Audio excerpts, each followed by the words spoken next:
Inuit speak English. English only. English only. All right. Okay. We begin. How does neuromuscular efficiency affect a lift that has a stretch reflex versus one that doesn't?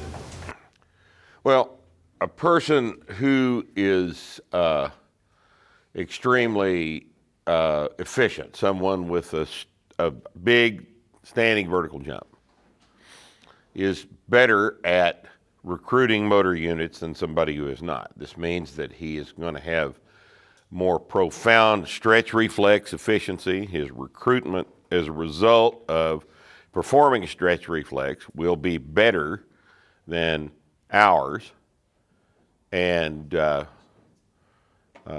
far as stretch reflexes are used at the start of essentially every explosive movement anyway. So people with big standing verticals just more effectively use a stretch reflex. One of the other interesting things about people with big standing verticals is that the first day they train, guys like that are always stronger than people with lower verticals, just in terms of how much weight they can lift on day one.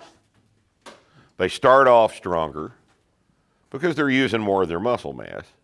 They're used to using more of their muscle mass. They're better visual learners.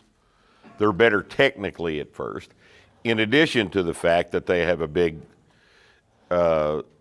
stretch reflex efficiency with the standing vertical jump and every other stretch reflex they perform. So the benefit is greater for the squat than the deadlift? Yeah, because the deadlift is an exercise that is designed to take out the stretch reflex. In fact, you'll notice that novice lifters, and perhaps I had never thought about this, but I would say that following along your lines, probably if you're teaching a guy with a talented natural athlete to deadlift on day one, he might have more of a tendency to try to jerk it off the floor than someone who's less used to effectively performing a stretch reflex. It's more embedded in him. Those kind of people you have to just teach to squeeze the bar off the floor. And are those people always going to have are they going to get to higher levels of strength always? If they continue to train, yes. They may have more room to train. Yeah. Yes, they do. They start off at a higher level, and they'll plateau at a higher level than we will. Everybody in professional sports is that way. This is what's so ridiculous about the sports media going on and on about how strong this Steph Curry guy is. Remember that story a while back? 405 for 6 on a hex bar, on a trap bar deadlift. Why, that's astonishingly strong. No, it's not. No, it's not. She can do that here in about a year. That's embarrassing. But they all thought it was real strong. And it's ridiculous. They don't know what they're dealing with. Their coaches don't know either. So it's not just the fault of Sports Illustrated. At what age is it, and what factors do you use in determining when you start training a child or youth? I thought that was your question. I have others. Okay, we'll let him ask that. All right. All right. Children can start training with weights the minute they are able to effectively perform the exercise correctly with appropriate coaching. I'm reciting this from memory because it gets asked every time. Children cannot train according to our definition until they achieve Tanner stage 4. Right?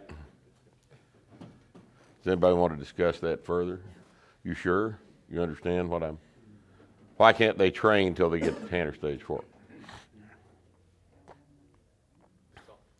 Well, they don't have the hormonal environment to recover from gradually increasing training loads, which gets hard pretty quick. They're just children. They're growing anyway. So they're going to get stronger whether you train them or not. This is another fascinating thing about D1 strength and conditioning coaches. You get a whole locker room full of incoming freshmen, 18-year-old guys with a 36-inch vertical. What would you expect those guys to do over the next 4 years? Get better. And what if you sit in the office and play free cell and have your assistants do one set to fail your hammer strength with them? What are they going to do? They're going to get better.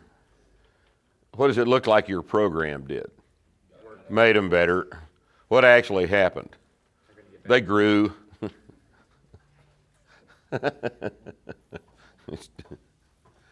So this Tanner stage thing is terribly important.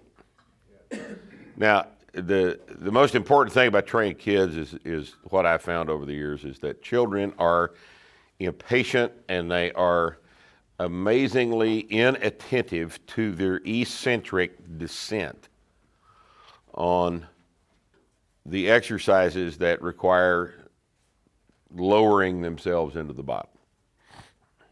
They will slam down into the bottom of a squat. They'll fall into the bottom of a squat. They have to be taught not to do that. If you can teach them not to do that and make it safe, and if you can avoid psychologically abusing the child by making him train when he'd rather be out playing army and throwing dirt clods at his buddies and climbing trees and shit, which is, you only get to do that once. So leave them the fuck alone and let them do that, you know. And if they want to go with you to the gym and they consider it play, then let them go with you. They can train. There's nothing inherently dangerous about the movements if they're performed correctly for a 5-year-old any more than there is for a 55-year-old. But they have to be able to be coached. And you have to not be an asshole to your children and project your wishes and desires on them. That's a bad deal. Okay? Doug? All right, I'm curious about the mental part of weightlifting, and if you find that sometimes people can lift more than they believe they can, and that is what limits them, they plateau on a mental block rather than a physical block. Yeah. And how you break through that, if that is something. Well, that's an interesting question. That is one of those things that has quite a bit to do with the training environment, the environment in the gym.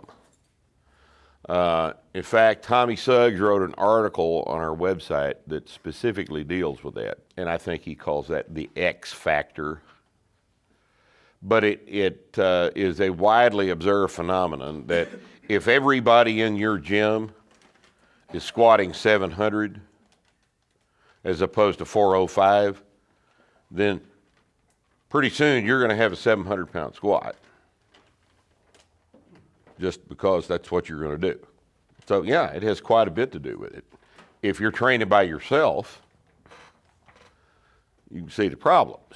There are advantages to training in a gym, and probably the best advantage is not equipment, because you can control equipment. But if you're in there trained by yourself in the garage, you're pretty much dependent on your numbers that you've written in the book to provide the motivation. But if everybody in the gym is squatting 700, you're going to try to catch up, because that's the standard, and you're going to try to meet the standard. And as a result, that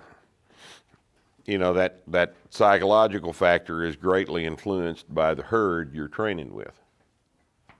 We being social animals and all. So how would I suggest that you improve your psychological environment if you're trained by yourself? I don't know. The whole time I was getting strong, long time ago, I was trained with a group of guys in the gym. And yeah, you finished the last rep. Sometimes you did an extra one. So you'd have bragging rights. You know, what do you do if you're by yourself and you don't want to do the last rep? Well, you do it anyway. But it's easier if somebody's yelling at you about being a pussy. It's a lot easier. Guys get motivated by that kind of thing. I don't know about groups of women, but what do y'all call each other when you're training in groups and your training partner's about to miss the last set? You don't call them a dick, do you? Don't be a dick, make the last rep. You don't say that. Surely not. It's even more important for them not to be a dick. Right. Okay. Well, anyway, sports psychology. You and I were talking just briefly a little bit earlier about Carroll Smith's book, Yeah. Engineer to Win. Right. And I would like to hear your comments about, like, you know, why do you think that's important to strength training? Because, I've given this book to several members of the staff, none of whom have read it. I would throw a Because comment on lazy that. bastards. I've read the book 20 times. Yeah. And that's no exaggeration. Yeah, and I intend to eventually get it read 20 times because it's extremely interesting. And it's called Engineer to Win. Carroll Smith is the man's name. It's available on Amazon from a private seller. Engineer to Win. Highly recommend it.